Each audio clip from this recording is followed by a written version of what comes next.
Hi friends, welcome to our study classes.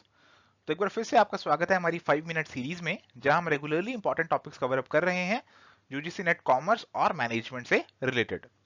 तो आज जो हम टॉपिक कवर अप करने वाले हैं वो है मटेरियल कॉस्ट वेरिएंस, जो कि हमारा वेरिएंस एनालिसिस से रिलेटेड है, जो कि एक इंपॉर्टेंट कंपोनेंट है हमारा अकाउंटिंग यूनिट का, कॉमर्स और मैनेजमेंट दोनों के लिए।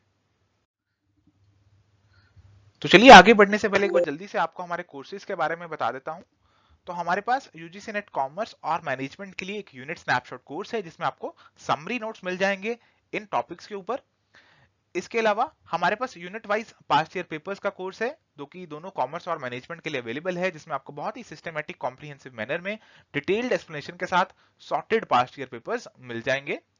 उसके अलावा हमारे पास comprehensive computer based test series है यूजीसी नेट कॉमर्स और मैनेजमेंट के लिए, जिसमें आप ढेर सारे questions on the actual examination pattern जो है प्रैक्टिस कर सकते हैं। इसके अलावा अगर आप कॉमर्स की प्रिपरेशन कर रहे हैं तो हमारे पास एक वीडियो कोर्स है, जिसमें सारे नए टॉपिक्स जो भी सिलेबस में ऐड हुए हैं उन्हें कवर अप किया गया है along with notes and MCQs. इसके अलावा अगर आप सिर्फ लीगल एस्पेक्ट्स ऑफ बिजनेस का जो यूनिट का कोर्स है वो परचेज करना चाहते हैं तो वो भी अलग से कर सकते हैं। तो चलिए बात करते हैं मटेरियल कॉस्ट वेरिएंस की। तो बेसिकली ये हमारा जो वेरिएंस एनालिसिस है उसका कंपोनेंट है, और वेरिएंस एनालिसिस से हमें ये पता चलता है कि जो कंपनी ने स्टैंडर्ड सेट किए थे, जो एक्चुअल में परफॉर्मेंस आई, जो एक्चुअल में कॉस्ट लगी, वो उससे कितनी डिफरेंट है। तो हमारा जो स्टैंडर्ड कॉस्ट और एक्चुअल कॉस्ट, अगर मैं मटेरियल के कंटेक्स्ट में बात करूं, तो स्टैंडर्ड कॉस्ट और actual cost of the materials used in production, this is known as material cost variance. तो अगर आप कोई भी कमोडिटी बना रहे हैं, अगर मान लेते हैं आप सिंपली एक पेन ही बना रहे हैं, तो पेन को बनाने के लिए अगर आप प्लास्टिक का पेन बना रहे हैं तो उसमें प्लास्टिक यूज होगा। तो आपने जो लगाई थी कॉस्ट की, मान लेते हैं मेरी जो पेन की कॉस्ट आएगी प्लास्टिक की वो आएगी 5 रुपीज, बट आपकी एक्चुअल में जो कॉस्ट आ गई वो आ गई रुपीज 7। तो ये जो 2 का डिफरेंस हो गया, इसे हम कहेंगे कॉस्ट वेरिएंस।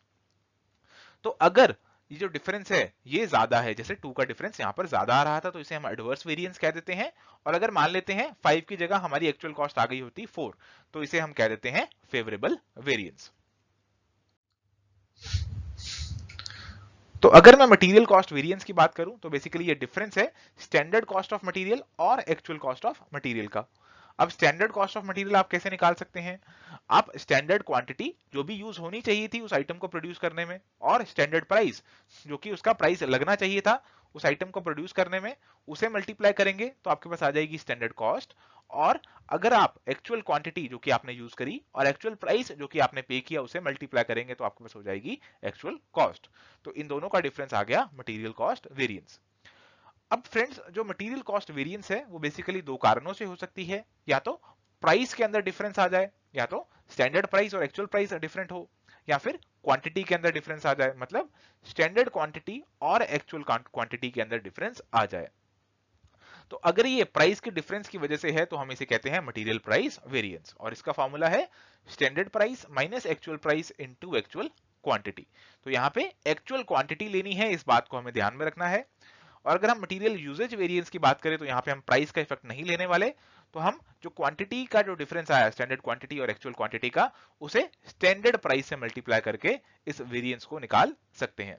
तो अगेन, अगर फिगर पॉजिटिव है तो फेवरेबल, अगर नेगेटिव है तो अनफेवरेबल। और यहां पर कभी कभी ये हो सकता है कि हमारा जो जो आउटपुट है, स्टैंडर्ड आउटपुट और एक्चुअल आउटपुट, वही डिफरेंस आ जाए। हमने स्टैंडर्ड आउटपुट रखा हो कि हम 100 केजी बनाएंगे, बट एक्चुअल में हमारा आउटपुट 80 केजी ही बना। तो जो हमारे जो स्टैंडर्ड्स हैं उसे हमें एक्चुअल के हिसाब से जो है वो दोबारा ढालना पड़ेगा, और हमारे जो स्टैंडर्ड क्वांटिटी निकलेगी वो निकलेगी standard quantity for the actual output, not for the original budgeted output. इस बात का भी हमें ध्यान रखना होता है। अब अगर मैं आपसे बात करूं कि मटेरियल कॉस्ट वेरिएंस के क्या कॉजेस हो सकते हैं, सबसे पहला हो सकता है change in the price of material. Price of material बढ़ गया या फिर प्राइस ऑफ मटेरियल घट गया। इसके अलावा दूसरा कॉज हो सकता है change in the quantity of material used. आपने जो मटेरियल की क्वांटिटी यूज करनी थी वो तो या तो कम यूज की या फिर ज्यादा यूज करी। ये किन कारणों से हो सकता है कि मान लेते हैं आपने 2-3 मटेरियल उस कमोडिटी को प्रोड्यूस करने के यूज करने थे, बट आपने एक मटेरियल ज्यादा कर लिया, एक मटेरियल कम कर लिया, तो आपका मिक्स चेंज हो गया। या फिर आप उतना आउटपुट बना ही नहीं पाए, जैसा मैंने लास्ट में भी डिस्कस किया कि आपने एक्चुअल में आउटपुट बनाना था, जो आपका स्टैंडर्ड आउटपुट था वो था 100 kg, बट आपने एक्चुअल में आउटपुट बनाया वो केवल 80 kg ही बनाया। तो इससे हमारा जो है वो क्वांटिटी में फर्क आ जाएगा और इवेंचुअली मटेरियल कॉस्ट वेरिएंस भी आ जाएगा। तो फ्रेंड्स यहाँ पे आपके लिए प्रैक्टिस क्वेश्चन है, आप इसे अटेम्प्ट कीजिए और अपने आंसर्स हमें कमेंट्स के थ्रू बताइए। फ्रेंड्स अगर आपको ये वीडियो पसंद आया तो इसे जरूर लाइक करना, हमारे चैनल को अगर अभी तक आपने सब्सक्राइब नहीं किया तो सब्सक्राइब कर लेना, और इसके साथ बेल आइकन जो है उसे जरूर प्रेस करना ताकि आपको रेगुलर अपडेट्स मिलती रहें, और इस वीडियो को ज्यादा से ज्यादा लोगों तक शेयर करना ताकि आप ज्यादा से ज्यादा नॉलेज को शेयर कर सको।